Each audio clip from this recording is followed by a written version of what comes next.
ஓ, அம்மா இருக்கீங்களா நீங்க? நானும் சமைத்து கொண்டு இருக்கேன். உப்புக்கு பதில் ஜீனி.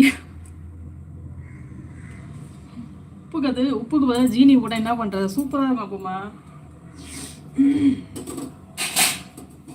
சமையலே ஒரு டிஃப்ரெண்டா சூப்பரா இருக்கும். விடுங்க, ஒரு நாளைக்கு சாப்பிடலாம், ஒன்றும் தப்பு இல்லை.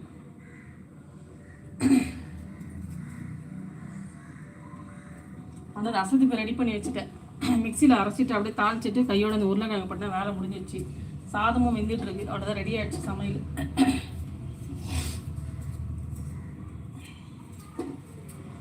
ரசம் ஒரு 10 நிமிஷம், அதை இறக்கி ஊற்றிட்டு அதே வானல்ல அப்படியே உருளைக்கிழங்கு வச்சு வறுத்துருவேன். மிளகாத்தூள் போட்டு பொடியாக அரைஞ்சிட்டு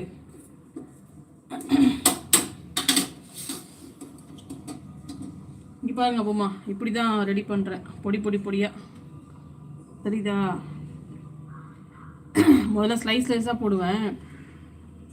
இப்போ இந்த மாதிரி நல்லா பொடியாக அரிஞ்சிட்டு மிளகாத்தூள் போட்டு அப்படியே நல்லா எண்ணெயை ஊற்ற முருவெல்லாம் சூப்பராக இருக்கும்.